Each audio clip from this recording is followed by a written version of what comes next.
All right, guys, what's up? I'm Connor Ferguson here with Eric Bridger for the latest episode of the Always Race Day podcast. A lot to talk about tonight. Dale Blaney got an upset win. Danny Sams also an upset win, I guess, his first career national tour victory with High Limit in a rain-shortened race. And then the Lucas Dirt playoffs are heating up, and silly season is doing the exact same thing, at least on the sprint car side. Late model side's been a little quiet, but that's normal in different years for different series and different vehicles, obviously. So we're going to jump into all of that tonight. And we got a surprise guest with Jamie Ball coming on last minute. Appreciate him sticking his neck out and being available to do it. So, yeah, we'll hop into everything. Shout out to Chris Weiser and the Weiser companies for hopping on board with us during the Knoxville Nationals this year. Our biggest 10 days of the year were made a bit bigger and brighter by Chris Weiser and his guys. So a lot of fun stuff in the works, and we'll hop into it in a sec here.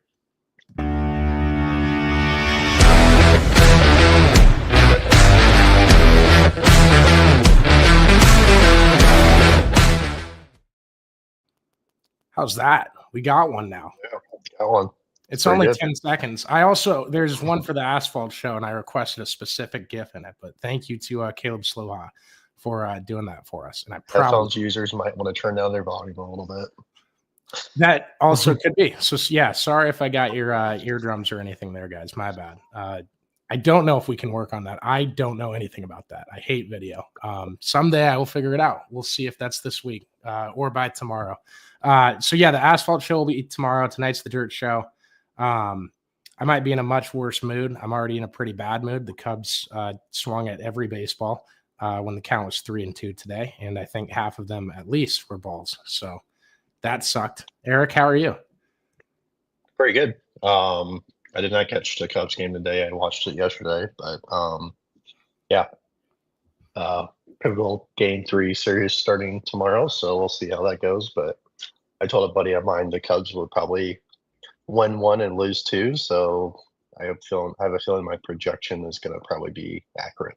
Yeah, it's not fun. Iowa State had a good game Saturday. I was at a wedding, still recovering from the drinking we did there. But you were in a wedding this week too, right? I was at a bachelor/bachelorette party, so my game watching and my racing watching was very low. So I was watching the Illinois game on my cell phone and hoping that my notifications wouldn't pop up to spoil the moment. But yeah, busy weekend. So like Connor, I'm still recovering and can't believe it's Wednesday already. So yeah, no kidding. I can't stand the. I think I had 2 separate people spoil the Stars goals that put them forward into the next round last year. So, which, as long as it's a spoiler that my team scored, I'm completely fine with it.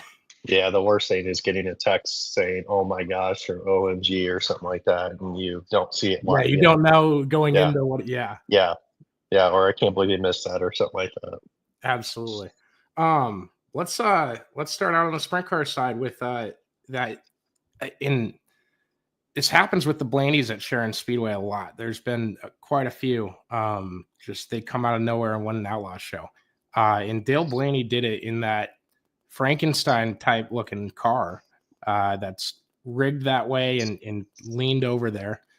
You know more of the technical words on that. I'll let you speak to that. And I think Jamie will probably say a couple words on it later. But what do you think of that? It's definitely a science project, I guess you want to say, as a basic terminology of it. It's very interesting in how it's built with the coils and shocks and everything on it. So it's I don't know if it's specifically built just for that racetrack, but it might be. But it's nice to still see some creativity and thinking and mechanical work to go into building a race car and making it work and beating the Outlaws and doing it with a driver that's still got it in them. So yeah, very cool to see. It's there definitely. I think there's a picture of it going on the back straightaway versus the other cars, and that was awesome to see as well too. To see how different it was working on the racetrack, which is the others. Yeah, I I don't know, medical marvels, probably not the right term. Automotive though, for sure.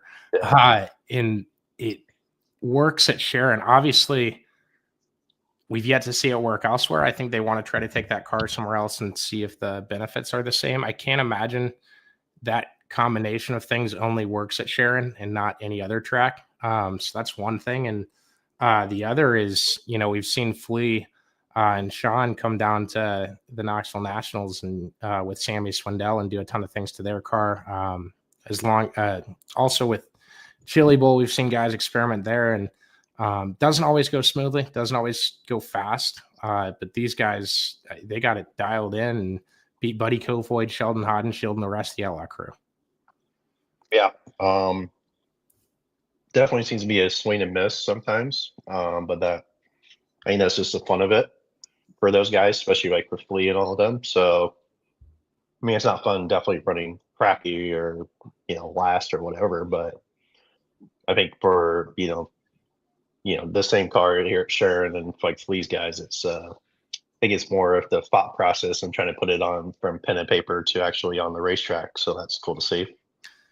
For sure. On the high limit side, I should give points for the Outlaws. Gravel still got a 150-point lead. That's pretty sewed up, I think we could say now. I'm not a huge fan of saying that because then something will happen. I'll blame myself, and I also don't want to. If he has a bad week, and we know who to blame. Yeah, discount any of the races that are left to go because I still think they're exciting. I think IndyCar proved that this year, that like the season can be wrapped up and you can have a banger of a last race. Like it doesn't matter. Mm-hmm. So, on the high limit side, Danny Sams gets a rain canceled. I almost said delayed. Rain canceled victory at Bridgeport on Saturday. It went 10 laps, and he got by Gio Scelzi, who was held up by lap traffic, I believe, around the 7th lap or so. So huge. Did you see the photo of Danny sitting in bed with the trophy? Missed that, but he posted that on Twitter. It reminded me of the Alex Ovechkin picture, though. It was almost the exact same one. It's a step up from Butterbean taking his trophy to the Waffle House versus sleeping with it. That's a step up. Yeah, no, absolutely. I'm super happy for Danny and what he did. I tried to get him on here, but I just had his Twitter, so he might have not even seen it. It was everything's been last minute tonight anyway. So fun high limit race there. And then did you watch Sunday? I think that is the race still going on from Sunday is the other question I had, because it is pretty. Unfortunately, the only racing action I seen live was like 2 heat races, so I did not get to see on Sunday. But I heard that I remember telling my dad that this feature could be completed in about 4 minutes if they wanted to from green to checkers. And they must have jinxed them because I think it was about an hour to get the show done. Yeah, they had a couple of wrecks during heat races, and then the A main. Everyone had trouble. Yeah. Guys would be running the top, and you could run the top up to a line, but if you ran it too hard, you're going to spin. And like it happened to Chase Randall, couple others that tore up a lot more than Chase did, and you never want to see that. I thought the track delivered, though. I thought it was, like I hate watching races that are mired with cautions, but that was it was as tricky as it gets, and I love watching technical races where you got to be really on top of your game just to run first, second, third. And did Tanner Thorson end up winning? I believe it was Thorson. I didn't write it down on our rundown. I think so. I'm an idiot. But yeah, Tanner ended up passing Gio, I believe. No, Gio was up there. Tanner ended up winning. I, again, was still recovering from the wedding. Wasn't back yet. So sorry about that. There's some travel snafus. But fun weekend of sprint car racing. And big weekend of news. We broke it yesterday that Ashton Torgerson is going to be back with Shark Racing in 2026. Small correction that I wanted to say here. They're looking at running high limit or the World of Outlaws or going pick and choose again in 2026. I wasn't trying to say they were married to a national tour or anything like that. But that's what they did this year, and I did not word that properly. So that's my fault. No one yelled at me to say that, guys, so don't think that was why I'm doing this. I just want to make sure I got that out there. What do you think of that group, though, Eric? Because they have come together and really They hit it in stride. He won early, and it seems like they really like that kid in that car. Yeah, definitely fast out of the gate. I know they caught a lot of flack of hiring them after their last driver experience, but they seem to be seem to be gelling pretty well this year. I don't know how they've done throughout the rest of the year, just because they've done some local PA shows and all that. But yeah, they seems to fit well with their what they want to do as a team. It's kind of odd to see the 1A be branched off from the 1S a little bit. I know it's still kind of the same thing underneath the Shark Racing banner, but it's just kind of different to see, not a family member of the Shark team drive that car. So yeah, and it's unprecedented because that's what we have been accustomed to, right? That we've seen Jacob in that car in the 1A, and we've seen Logan in the other car, and it has never been any different. And now you're I don't know. I guess I would have been, as a fan, openly wondering before this happened, what happens if one of those guys isn't racing anymore? Do they go down to one car? And obviously they've kept the shop open and kept it to two teams, and that's really cool. And the teams are kind of separated now, especially compared to what they were, and them running the separate national tours. And it just brings a different, layer to some things. And we're going to see more of that in 2026. So according to their press release with this news, crew chief Kyle Pruitt was let go from the number 1S car. And Shark Racing in their 2026, this is a quote, says 2026 isn't going to be status quo for us. So Pruitt had earned or helped Logan earn 17 top 6 finishes in World of Outlaws competition. And that's, it's not numbers that you would say, like, we got to get rid of this guy. But at the same time, when things aren't jiving, they aren't jiving. And I'm not giving you guys any, I guess, back end comparisons or anything of what happened. I don't know what happened with that. But yeah, it's not a crew chief that you're just going to up and fire. So I think it's unique. And the quote that next season isn't going to be status quo for us, I thought got me excited a little bit, because I think it feels like that means there's news to come, and we'll see how it works. But obviously, different directions that Shark Racing is headed for next season. Yeah, sorry, I rambled there. My bad. You're keep on going. You're good. Definitely seem like they're striving to go for bigger and better in 2026. Yeah, I don't think very much often in sprint car racing the crew chief gets fired or let go because of what happened this year, because they actually finished like 2 spots better on their average finish than they did last year. And I think they're about the same in points. So, I mean, it's not like they really dropped off or like were worse. I think they had 1 or 2 less wins. But yeah, it seems like they are wanting to put maybe a bigger investment into their team. And they've had the Dry Dean sponsor for a very long time. So I wonder if they want to try to get themselves up to that next level with the 41 car, 83 car, and the 2 car in points. I mean, seems like there's still a little bit of gap in between their teams, between that like tier 1, I guess you want to say, versus how they're at in tier 2, I guess you want to put it at. Yeah, and it's tough because, especially if we were to tier the teams, like who do you put where and why? In a lot it's a good of off-season chat. Yeah, sure. No, we'll see. We'll save Yeah. it. Yeah. But it really hinges a lot on how you do at the Knoxville Nationals, how you do at the Kings Royal and National Open, even in just where you're. I mentioned Knoxville not trying to boast it as it's so much bigger than the other two, but where your engine program is matters a whole hell of a lot more at Knoxville than it does at an Eldora or at Williams Grove. And each of those events, tracks, and races has its own, things that make it go different. So that's a whole big can of mush that I I'm not trying to compare right now. But yeah, Logan, he's been super solid in that race. And it's still like you've had these great results. You've finished top 10, however many years in a row. You've done this, you've done that. You haven't won it yet. And I know he wants to win it. Everyone wants to win it, obviously. And what do you do to take that next step? So however these two ended, I'd just say that quote is what tells me like, oh, we have a plan in place and we have stuff coming. And whatever that is, whatever it might be, I think is really exciting for sprint car racing with how things are right now. You got anything else on that, or are you good?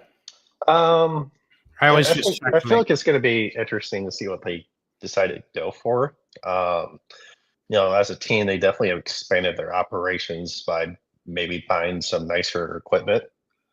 They're usually when you get a press release, you just say, "But we wish them best of luck. Thanks for your time." Blah blah blah. You don't really see that type of press release, so it's definitely leaving you on the seat of your edge a little bit more to see what they're going to do next. For sure. It adds more to the fluency of like the sprint car carousel, I guess you want to say, as far as crew chief drivers and all that changing roles. There's definitely a lot more changes on the horizon, it seems like. There's a lot of seat changes that are being talked about that are going on. Great time to plug the Patreon. You guys got some news on Friday last week. If you subscribe, thanks. I think Jim Sellers subscribed like 5 minutes after I posted that tweet. So shout out to him. Shout out, Jim. But yeah, so make sure you subscribe to that. Any amount of it's $5 a month is like the lowest tier. So 5 and up. If you do the other stuff, we're going to throw in like free koozies, maybe shirt. We got to get shirts figured out and I'm working on it, but you will get other stuff for adding more. It's not just kindness of your heart, but everyone $5 and above will get the premium stuff. And I'll post on there as often as I can with, it's not sensitive information. I'm not trying to leak things, but I kind of lead you into where I think pieces are falling of the puzzle because there's a lot of seats going around and a lot of crew chiefs needed. And I don't think everyone's going to get their first option of the crew chief that they want or second option, maybe third. Well, it depends on the team you're asking about. We'll see. But that obviously a lot of great stuff for us because we get to talk about it and all of us going forward. So if you guys have a question or anything about anything that happened, make sure you leave a comment on here while we're live. And that's the best way for us to get to your things and talk about, what you guys want to hear. And then I wanted to plug this real quick. Sorry, I'm doing all these at the same time. We will be doing a fantasy league with my race pass next season. It's going to be like the crown jewel races. So Chili Bowl is going to be on there, the Dirt Late Model Dream in the World. Obviously the Kings Royal, Knoxville Nationals and National Open. Kokomo SmackDown will be on there, and then it'll be like 4 or 5 more races. So it'll just be the big weekends. We're going to put that out and see how you guys enjoy it. If you're at all interested in being a title sponsor of that, let me know. My email, and I believe my email is on the pinned tweet of my Twitter at CFChangs9, but you can find it through Always Race Day as well. Everything's all on there right at the top. So, Eric, that said, I have to find the next thing we're talking about because I scrolled down to that one. The Lucas Oil Late Model Series is in the Final Four playoff championship round portion of their schedule. They had 2 races over the weekend at Brownstown. Ricky Thornton Jr. got in the back of Hudson O'Neill. Kind of ended the night for him. He got a DNF on Friday, then took 17th on Saturday. So he's pretty much out. He's 270 points back. It's going to be tough to make that up, especially with late model racing and what the fast guys do in front of you. Devin Moran and Jonathan Davenport got together on Saturday as well. And I know JD wasn't very happy with Moran. Also, Davenport got a flat while leading in the other race on Friday night. He's 160 back. Moran is 80 back. And Ricky Thornton Jr., who started it with a 70-point lead, now has an 80-point lead. This could get to Eldora, and we could basically have it settled. Yeah, I mean, that's kind of what it looks like, unless there's a change of, bad luck or something like that. But I mean, for having the playoff system they kind of have, it kind of still seems to be not really of a difference. But yeah, I mean, you could have this pretty much set in stone, ready to go by Eldora, just as long as everything keeps itself in tone, which it can or could not happen. Yeah, it'll be interesting to see what happens with that the rest of the way. I believe they race this weekend at Pittsburgh, and then that is the last race until the final weekend. Excuse me, at Eldora. I'll be down there with Kurt Schroeder. I'll get my leg checked out, see if I can walk on Tuesday. So whether I can walk or not, I will be down there. We'll see how that turns out, and get the live reactions from everybody right at the end of the season. It'll be cool. I don't think I've covered a national tour in their season finale ever before, so I'm very excited about that. Did we have any other bits on news? NARC series. Thank you. That is the other thing. Brad Sweet and Kevin Redeem teaming up to sponsor NARC, not sponsor, purchase the series NARC, which is the regional California tour. One of the guys that was the owner of the series before is going to stay on and be the historian. I heard that on Chase Radman's podcast show on YouTube. I think that's a really cool aspect of this. I think Brad can come off as a villain, and it's very obvious that he's trying his best to make sprint car racing better. And moves like this and how he obviously treats it, how he goes forward with that series, I think will show that in the coming years. But a lot of potential with NARC. Anytime all the other tours are wrapped up and I got a Flow subscription, I'm going to go turn on California sprint car racing. And it's sad they only had 3 full-timers this year. I don't know why that is. I'm going to get somewhat to the bottom of it. We'll see. I've put out some feelers out there after I heard that number to a couple people. But yeah, I love what that series is and the tracks they run out there. And I assume Brad's going to do some cool stuff with it. And I hope the Trophy Cup goes 410s. I think that'd be super cool. Yeah, you're definitely probably not going to see the NARC series go against Skagit when high limits are out there out west. So you probably won't see that happening. Which is great. We should not have Crown Jewels on the same weekends. Yeah. Yeah, it's interesting. I mean, with Brad owning, I think it's Placer 40, the small racetrack out Placerville. Yeah. Yep, Placerville. With Brad owning Placerville, Brad being part of High Limit, and now Brad being part of the NARC series, it seems like Brad's definitely they definitely seem to have his plan definitely seems to be kind of in place of what he wants to do after he's done racing. And I don't know if that's going to be this year or next year or the 2 years later. I think Brad still wants to be a driver. But he's definitely got his plan in place and definitely seems like he's going to keep himself busy for the rest of his time after being a driver. So it's going to be interesting to see. I mean, it sounds like Flow still is going to be part of the deal out west, which is good. Nice to see, because that was always nice to have the turn on the TV after the Midwest was done racing. Then you could turn on heat races and watch a feature if you want to stay up till like 12 or 1 o'clock in the morning and still see some good racing.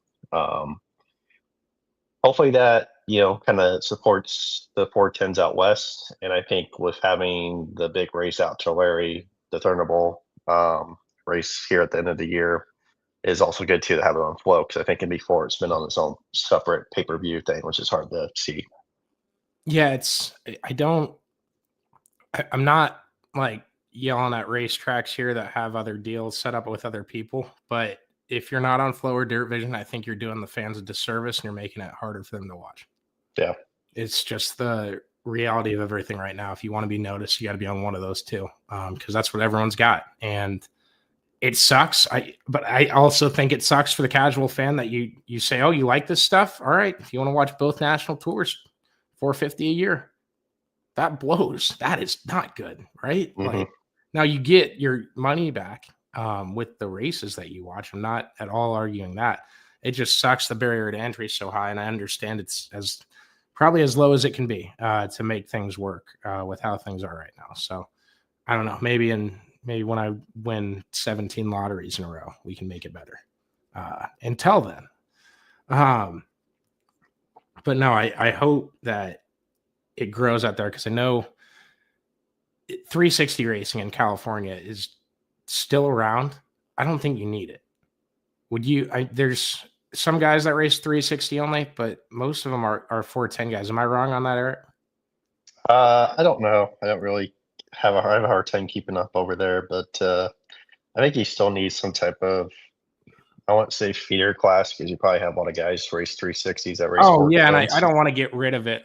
Like, yeah, we've had talks on here. I hope if you're new, I believe the barrier to entry of a 360 engine is too high, and it should not be comparable to 410 engines. There should be, a dip there, as well as race reward money should be 410, 360.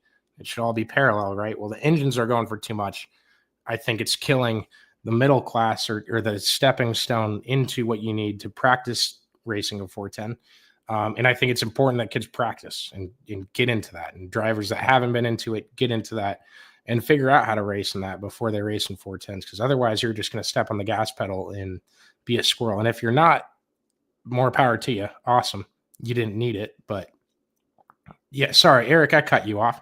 You keep going. I was trying to look at that. It's definitely things like before in the past with the lack of the 410s out west. The 360s have been kind of back to the premier class a little bit. So I think that has switched down the last couple of years. So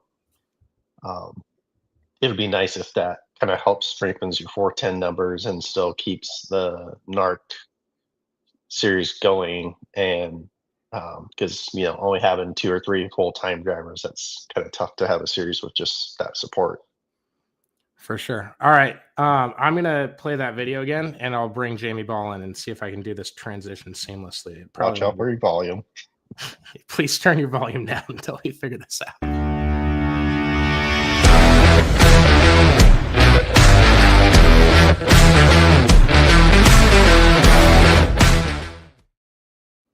Oh, we did it. Look at that. What's up, Jamie? Just got a surprise for you. I got my Mighty jersey on. Hockey season. Look at that. That's Charlie Conway, the most badass motherfucker on the planet. That's awesome. Man, how's the off season been treating you? How you doing?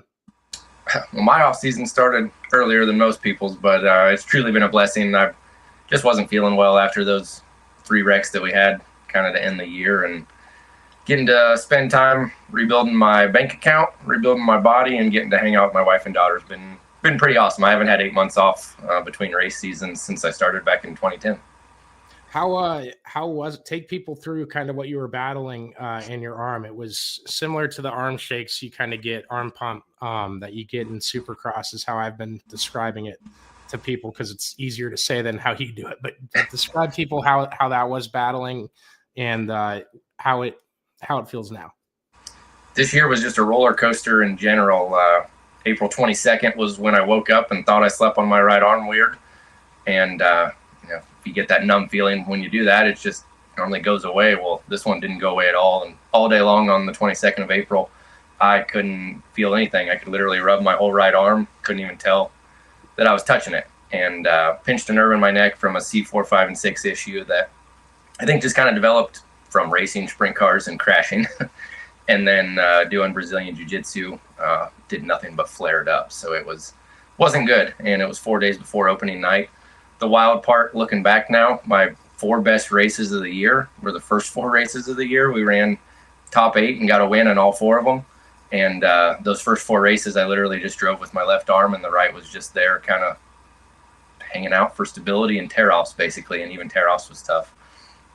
I went to Acme Chiropractic in Ankeny, and as things kind of got ironed out, I went through a program that I spent $5,000 on, going 3 times a week, sometimes at most, getting a spinal decompression program to kind of alleviate the pressure that was caused there in that C4, 5, and 6.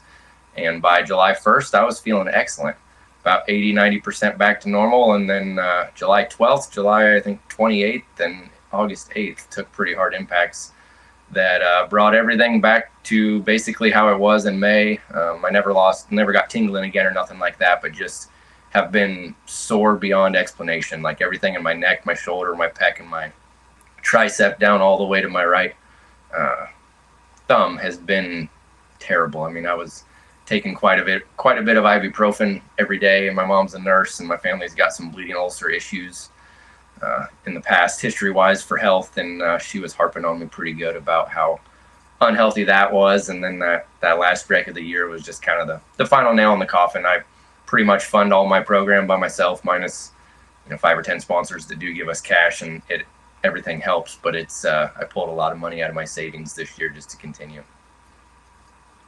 No, that's awesome, and obviously it's really tough to do, especially from a homegrown team. Do you take any Tylenol?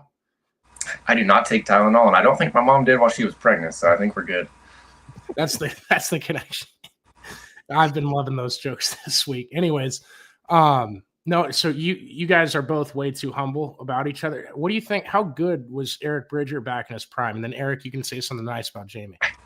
The guy was nonstop. He came out ran it like he ran a go-kart, and ran the bottom like a champ, and never missed it, never slipped a tire. And gosh, what'd you win? 10, 15 races or something in like a 2 year? Yeah, I think it's around 15 or something like that. Yeah, I remember someone telling me before I got up to Knoxville is just hold the wheel straight. So I just did that when I went out for practice night and ended up being fastest clicks. I was like, well, I guess I'll just start doing this every night. So it worked out. So, but yeah, I mean, getting into Knoxville 305s and all that stuff, you always look up to the 360 and 410 classes. So, seeing Jamie Ball's name, even when I was still racing micro sprints and all that stuff, it was always wanted to watch to see what Jamie was doing, and it was always cool to see him do it well as well too. Yeah, I appreciate that. I know, I was an English Creek guy back in from 06 to 09. Yeah. It was awesome. The guys that I looked up to that I race with now, to also knowing that there's kids in English Creek now that are coming. They're gonna be knocking on my door here in just a few years. It comes up fast for sure. I mean, it feels like, yesterday you just start getting into it, but now it just feels like you start seeing 15, 16-year-olds getting in the sprint cars, and all of a sudden they're racing with you. It's crazy. It's pretty wild. Next year will be my 17th year in a sprint car, and Ryan Timms just won the 410 Nationals at the age of 19. So he was 2 when I started racing sprint cars. I was going to ask you, how old were you when you started, and what was your first vehicle as far as first sprint car? First sprint car was 2010, and in the 2009 we ended up buying a engine from Tim and Gina Dukes, where Brian Brown raced for, and then a roller from them as well. So my first ever race car, we didn't race it the color purple, but was the super clean number 21. That's awesome. I got that. I think I got a photo of that in my parents' garage out there. So along with that, I wanted to talk about your career some, and we can talk about the Nationals. So what's got you excited about sprint car racing as a fan? Because you pay attention to it as much as anybody I know. I'm a huge fan in general, and I probably keep up with more stuff than I should, just because I do have a bunch of other things going on in life. But luckily we've got the blessing and a curse of social media, I guess you could say. But I love just what High Limit in the World of Outlaws are doing, not together by any means, but what they're doing to just continue to raise the bar. I mean, the money that we've seen brought into sprint car racing over the last 5 years blows my mind. As a car owner, to see the sponsors that are coming in, the teams that are coming in, and just even what it pays to start races now, you can actually make a little bit of money doing this. I mean, obviously the owners aren't ever going to not be in the red for the most part, but it's just incredible to see. I think it's in the best place that it's ever been. You see what these drivers are making. You see what people are doing apparel wise, like Rico. I'm a huge numbers guy, and I've always joked that I would love to see, what's your profit margin here on some of this? What are guys making? Because, man, you look at him and Sheldon and Schuhart, and they got a new T-shirt every week, it seems like, and you go to their trailer and it's it's almost borderline overwhelming at all the options that people have. And I really think that's part of too of what's raised the bar for fans, is that they have so many options and so many things that they truly get to be a part of it. And then, of course, my favorite thing in sprint car racing is just that people get to interact with them. You know, it's not behind a barricade or nothing like that. Like, sprint cars are the most accessible professional sport you'll ever find. Yeah, it's so cool, especially like I always watch drivers when they're interacting with people after the races, especially when I first got into the sport, and like the differences you see between other sports. And I laugh at some of the people that kind of bring it up like, oh, well, F1's so successful because they made their drivers stars and they made them very inaccessible. And I'm like, how the fuck do you correlate those two things with more fans coming to the racetrack because they think the drivers are cooler? They got a bunch of preppy Europeans that some people think are hot. Some of them are. But I sat there and admired how well you are with the kids and with the fans that come up to you. And it hits home once you're like friends with that person. You're like, oh, that's my buddy doing that. Like, that's super cool. Yeah, I mean, my dad, Jeff Matrician, and Billy Alley are the three that really set an example for me as a kid myself. And Billy Alley he knew my name. He genuinely cared about me. He knew where my dad finished or where we raced the night before. And then Jeff Matrician was number 5J in the 410 class. So that was like a step up from my dad's 5J, I guess, that I loved him. But it's not that hard to be a good person. I feel like you got to try harder to hide in the trailer and be a jerk than you do to go down there. I mean, we wouldn't be getting the purses that we're getting if we didn't have the fans in the stands. And I don't have a big apparel line by any means. I don't sell that much, but for guys that do, how they don't interact, how they don't go to these junior fan club meetings or junior fan club parties and things like that, it really blows my mind, because they are the ones that put $20 at a time in their pocket. They're the kids that turn into the fans. And I feel like that's kind of a problem of what sprint car racing in general was so heavily promoted in the 90s and kind of came so easy with television deals and corporate sponsors, that we're missing a generation of young kids that became diehards. You know, now you have social media and video games and all this other stuff that can consume people's energy, their time, their mind, and sprint car racing kind of missed a little bit. But I think a lot with High Limit has kind of pushed people to think outside the box, to do something different. You know, like a lot of what High Limit's doing, the racing's the side portion of why you're coming. You're coming because you want to do the fan walk. You're coming because you might get to do the dice roll. I mean, truthfully, I love the High Limit broadcast, but Tony Laporta with the redraw roulette wheel, I could care less about watching the whole thing. I just want to watch that because I want to see the drivers have personality. I want to know what their favorite food is, what they think about this guy, that guy, what they like to do with their other time. I mean, they're obviously all good on the track, but getting to know them personally, I think, is something that grows and is something cool that they're doing to raise the sport, to make those kids diehards. Eric, you think I'm good? Watch this journalism. Jamie, what was your favorite question that was asked this year on one of those? My favorite one that I remember forever is when Jacob Allen and Gio were having the Toucan Sam little debacle or whatnot.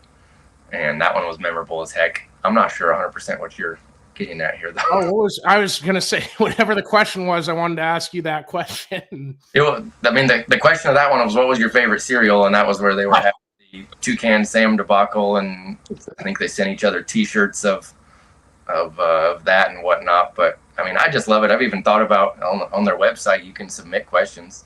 Just there's literally a link to it. And I'm like, well, that'd be cool to come up with a question and get 8 people to answer it. And it's just truthfully, I think a lot of the journalism in sprint cars has gotten stale. They're kind of on repeat somewhat. And I love Chase Rodman and Tony Laporta because I don't know what they're going to say next. So I pay attention to see what they're going to say. I'm not saying it before they say it, if you know what I mean. Yeah, I try to keep my ADHD as fresh as possible just to do that exact same thing. You don't know what's coming out of my mouth. That being said, we ask everybody that comes on the show. I almost asked you the old question, which was, if you could fight anybody in the pits, who would you fight? The new one is, what rule would you change? You can change any rule in the sport. Why would you change it? What would it be? I mean, obviously the Hoosier tire deal is a problem. Good answer. I mean, in a perfect world, I wish there was competition. I wish there was different brands that you could run to different compounds and whatnot. I think as much as we would all love that, American Racer or Goodyear is not going to come in and save the day tomorrow. Like, it's kind of a long gone battle, but as a car owner, that's my most painful thing, is buying a $350 right rear that's good for one feature and maybe a heat race or a track rental the next time. It's pretty mind blowing, but I spent $25,000 on tires last year. Granted, I still got some left since we stopped racing early, but that the tire bill is what truly kills it. And I wish that they could figure out a way to get the prices down, or maybe make a little bit better product, or get some competition slowly from American Racer or Goodyear, because that's the hardest thing. Motors cost a lot, and everything does these days, but the tires is my most reoccurring expensive bill that as a car owner I wish was different. And if you guys don't know, because Jamie's too bashful to bring it up on his own, and I'll be pissed off for him, but Jamie had a set of Hoosiers delaminate a couple years ago. And it happened on 2 occasions. It could have ended a lot worse than it did if Jamie wasn't as good of a driver as he is. And that sucked. It sucked. The whole tire shortage thing was terrible. And guys would tape the Hoosier logo tape it over with black tape for a race. And I was like, look, we're making a stand. And I'm like, yeah, but when I see you next Friday with the Hoosier logo proudly displayed on the tires as white as it was before, I feel like you're kind of missing the point here, because nothing changed. The prices are still very high. That's why I'm very excited. The Gateway Dirt Nationals this year opened it up that you can do Hoosier or American Racer. So that's one contract that Hoosier doesn't have a monopoly on. I wanted to get your thoughts on that. Do you think it will lead to anything else, or do you think it's going to be another flash in the pan like we've seen with some of these things?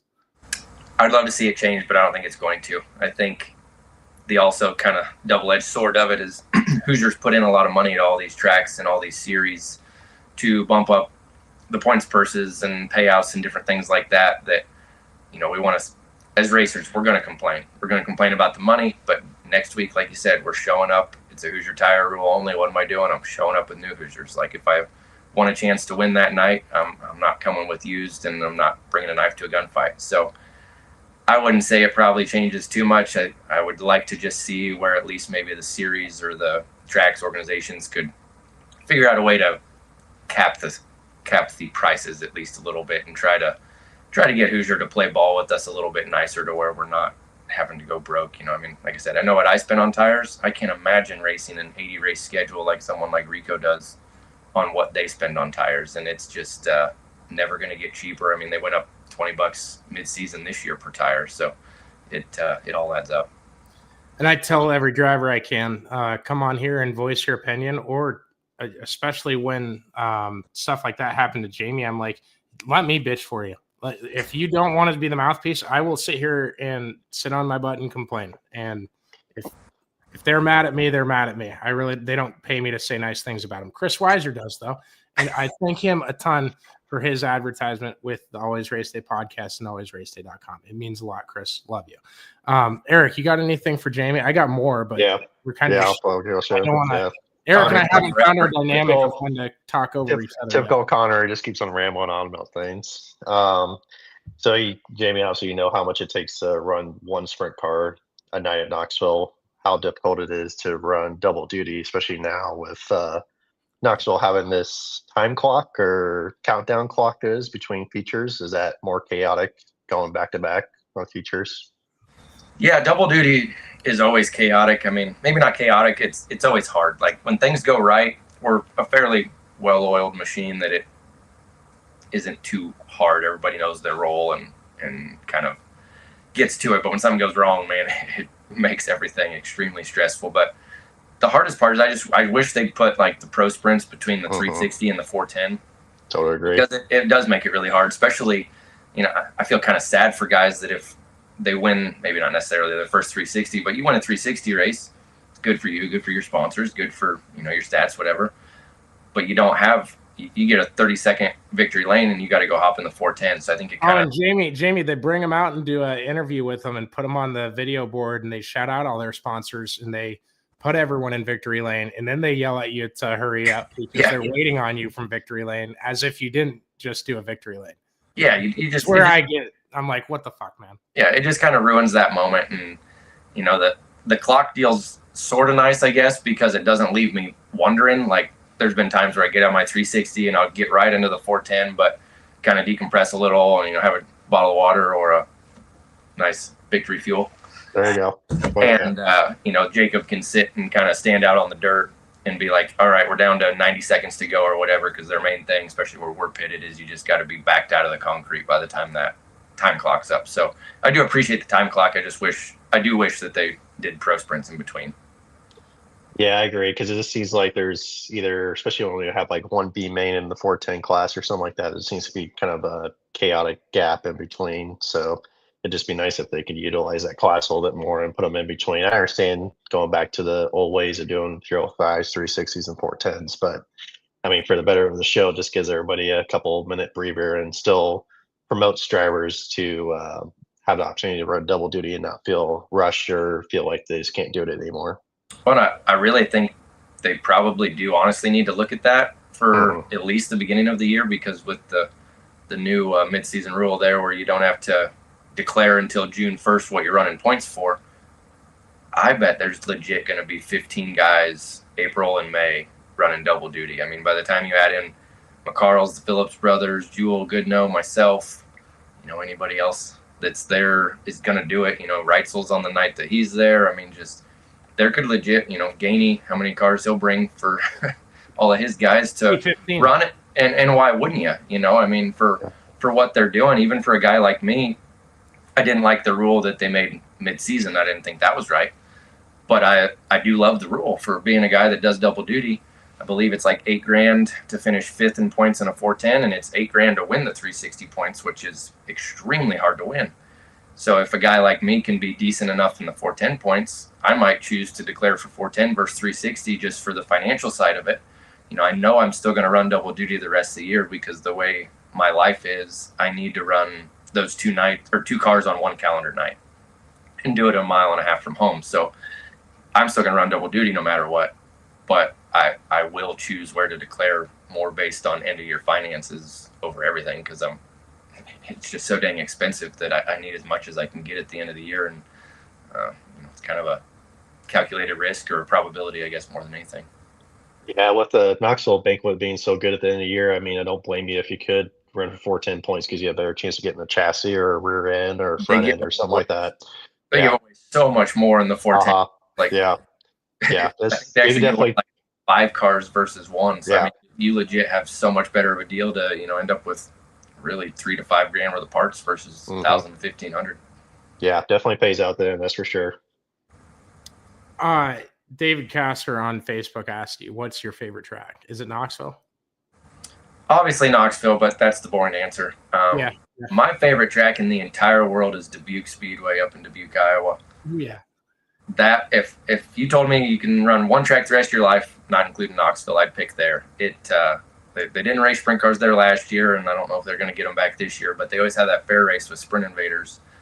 And I've never ran worse than like 5th, and I've won one there before. And the race that I won, it was probably my favorite ever, is against John Schultz.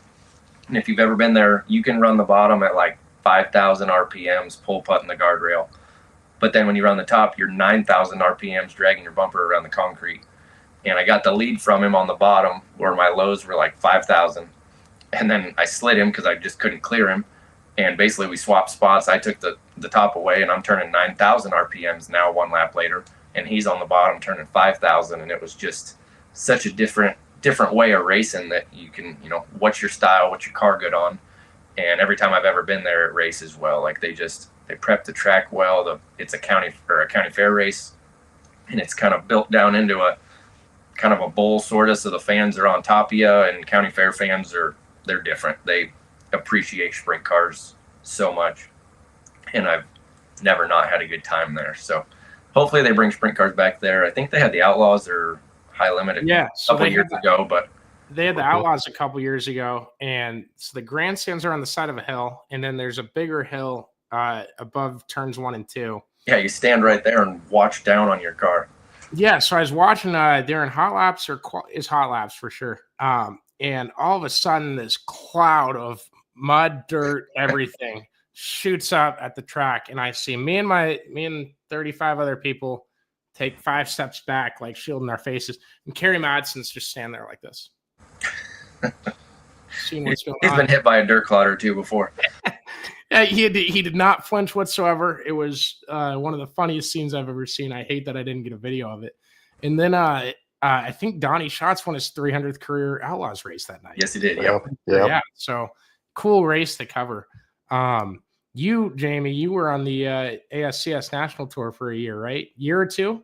A year and a half. We did all of 2018, and then we started in 2019, but I think it rained out like 6 out of the first 10 races. And in 2018, the worst part of it was just feeling dumb that Knoxville Raceway was racing and I was racing at some podunk track somewhere that took rubber in the hot heat races. And remember, our final straw was we rained out at Selinsgrove and Williams Grove in 2019, and we watched Knoxville Raceway at an Applebee's in Mechanicsburg, Pennsylvania. And we basically all looked at each other and we were like, all right, let's just go home. Like, we're not doing anything out here but chasing races down for some tow money pretty much. So I've lived my whole life in Knoxville because of Knoxville Raceway, and pretty much where I plan to be. You've, as many times as I've talked to you about it, and it's so people will get shocked by this. You've never told me that side of it, but when I talk to racers, especially my friends, it's either about that race night or everything else besides racing. Because we talk about racing so much, I feel like y'all don't care about my questions for some things. So, but that's crazy. I didn't realize that you love Knoxville that much, that you're just 2 years into it or second year into it. You're like, let's just go back because this is stupid. It's the sprint car capital of the world. Where else would you want to be?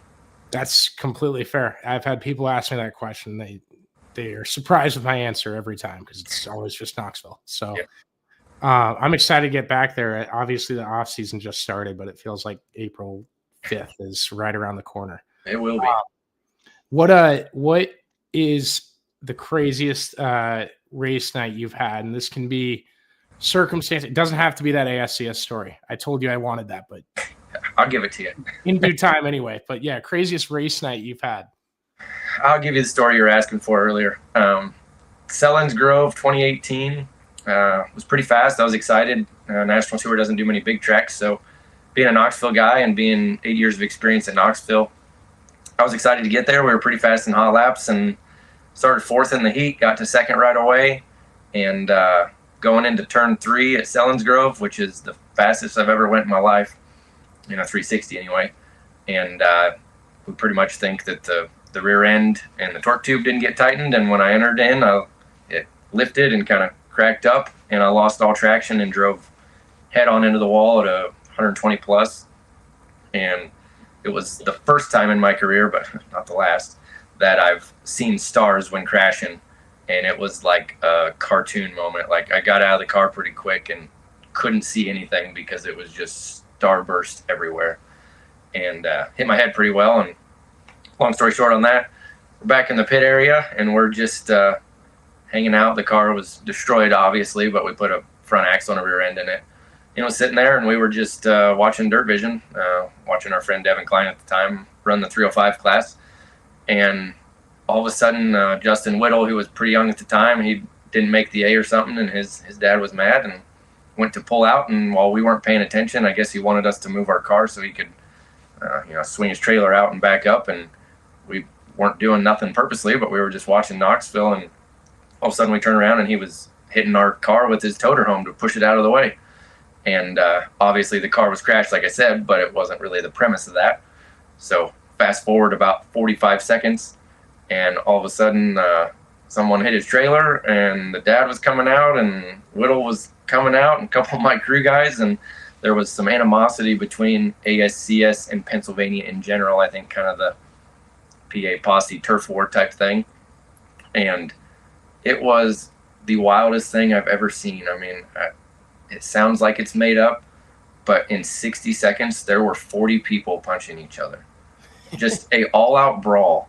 And for me to prove that it was 60 seconds, my girlfriend at the time, but now wife, JC, went into our lounge to make we call them a 60-second dinner, those little deals from Walmart that just heat up or whatever real quick. She walked in there, made it, came out, and by the time she came out, like, the dust was still settling. but she missed every single bit of it. And she's like, what just happened? And we're like, well, all of ASCS just got in a fight with all of Pennsylvania. And she's like, yeah, you're lying. And I'm like, no, I swear.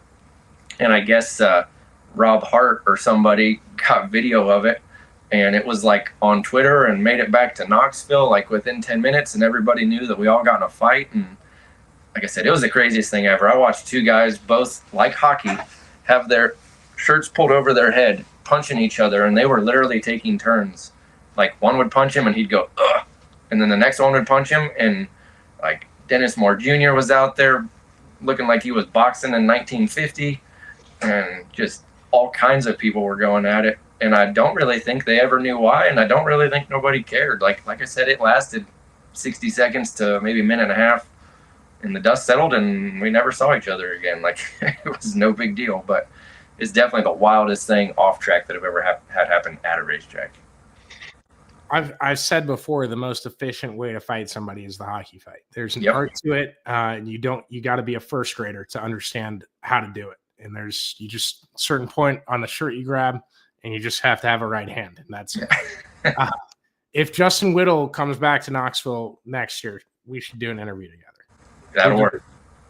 Yeah, it's kind of funny. So Heath Moyle is one of my best friends. He's Brett Mark's crew chief, and I don't even know who he'd have been helping back then, maybe Shane Stewart or something. But in 2017, I went out there and just kind of hung out with him and took in the Tuscarora 50.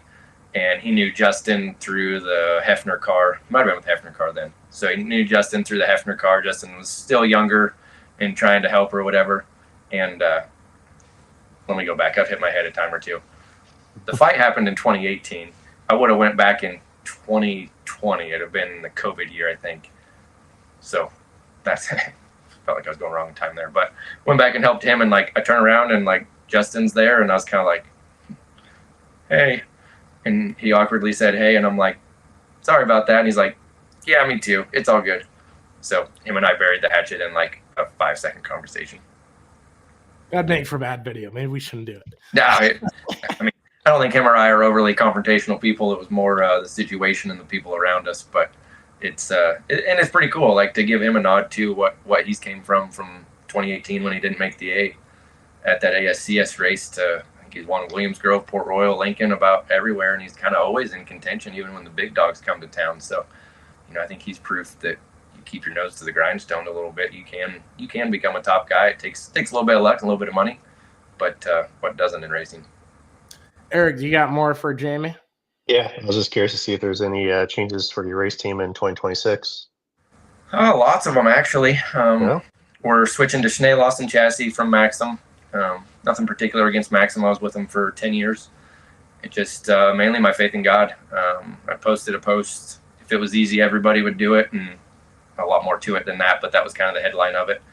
And Dan Lawson shared it of Schnee Lawson Chassis, and their page shared it, and I kind of hit him up and just said, thanks. I know you guys have a good reach and good respect from everybody in the pit area, that I appreciate you sharing that. And him and I connected through Facebook Messenger and then texts and phone calls and stuff, and just kind of share a lot of the same ideology, family, God, country, stuff like that.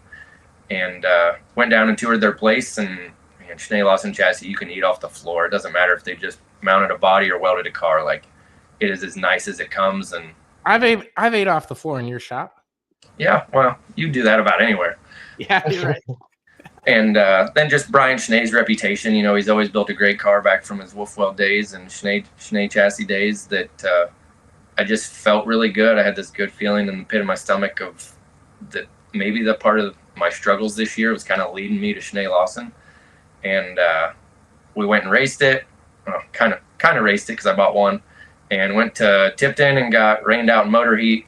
Went to Lakeside, was quick time, 4th to 3rd in the heat. Drew pulled the dash and the lights went out and never came back on. Took it to Knoxville, started 10th, and that's when my big crash happened. But the craziest part of that crash was I left that night and the next day feeling like I'd never crashed a sprint car before. And that was a testament to Brian Schnee, Xavier Doney, and the way that those guys do their cars, the way that they put it together, and the way that they're racers. They're building cars specifically for racers, and they know they're building them as racers, I guess is probably the better way to put it. They know where the impacts are at. They know where it hurts. None of the welds broke. Like it bent like crazy, but it should for how hard I hit the wall. But I felt great. And then I crashed my Maxim on August 8th.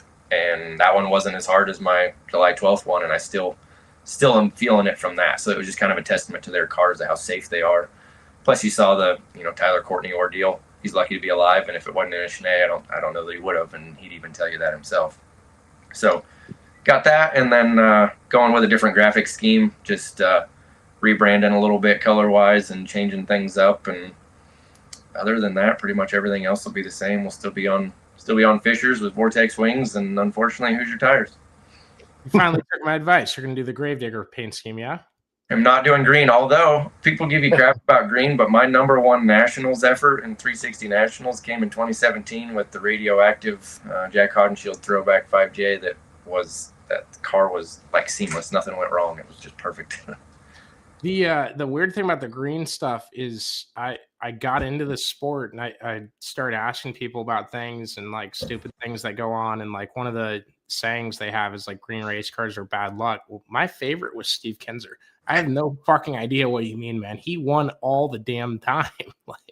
I'll finish it tonight when I'm done here, but the Dave Argerbright Steve Kinzer book, I've got about 15 pages left, and even in a little bit there, Steve goes on to say that too. He's like, everybody said green was bad luck, but I think 900 wins speaks for themselves, that superstitions are what you make of them, I guess.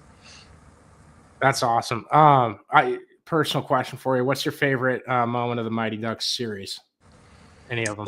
Flying V or the knuckle puck, man. I used to run around at my parents' house back in the day, setting the puck up and blasting it into probably not the net, but everywhere else that it would just end up. And just everything of the Mighty Ducks was epic. My dad says he hates it to this day because he's watched it 1,000 times probably or more because I just wanted it on replay. And Mighty Ducks were great. I mean, I wish that I could have went and like played hockey in Des Moines or something, but of course we were racing and didn't have the money to do anything but that with my dad. So it was a great way to kind of live a childhood dream out in the backyard. You can come skate roller anytime you want. We'll get you on the rink, teach you how to skate. I could roller skate, no problem. I can ice skate a little bit, but I don't think I could ice. My problem on ice skating is stopping. I feel like Luis Mendoza gonna have to set up cans for me to try to figure out how to stop. Which is funny because it's way harder on roller. Like when I was learning to stop on roller when I was 6 or 7, like it was a nightmare. I probably hit my head on the ground 5 times just learning. You didn't grow up at the skate pit here in Knoxville Raceway on Marion County Fairgrounds. That's your problem. No, yeah, I was at Skate West. I was just a bad learner, and I still am. So maybe Terry McCarl can teach you a thing or two. Yeah, that's it. So Terry's I haven't told the story on here. Terry's best man at his wedding was my hockey coach since I was 3 years old. Awesome guy. Yeah. Mark Muse knows a crap ton about hockey. And then I don't know how many national championships he has in roller derby as a coach, but it's a shit ton. Probably as many as Steve Kinzer has World Outlaws titles. I think he's got Steve Kinzer roller derby. Yeah, basically. That's what I would call him. No jokes in there. Eric, you got anything else? I think I'm set. Awesome. Well, thanks for taking the time, Jamie. I really appreciate it. I texted Jamie at 7:42. So everybody thank him for coming on because he's the best and been a friend of mine for a few years now. So really appreciate it, man. Yeah, you're lucky. My wife went to Texas to see some family and took Journey with her. So otherwise I'd have a baby sleeping about. I figured out feet from here. So I was making dinner by myself to watch. Been watching Quarterback on Netflix about Joe Burrow and Kirk Cousins and who's the other guy, the Lions guy, Jared Goff. So yeah, just hanging out, working 12 hours a day while they're gone. And heck, I even talked about you today. I had lunch with a guy and told him, I said, Connor's one of those guys. He came to our trailer one night, put his bag there, grabbed a water, and he really just never left. Like he keeps coming back. He eats all of our food, and now we're great friends. So it's you never know what racing will bring to you, but I know that friends is definitely the number one thing it's brought. As long as you guys got food, I will be your friend too. So. Yeah, yeah. Looking for Kelly Carlson to do all the cooking, and you're there. Well, thanks again, Jamie. Appreciate you guys. Thank you, guys. See ya. Thanks, man. Appreciate it.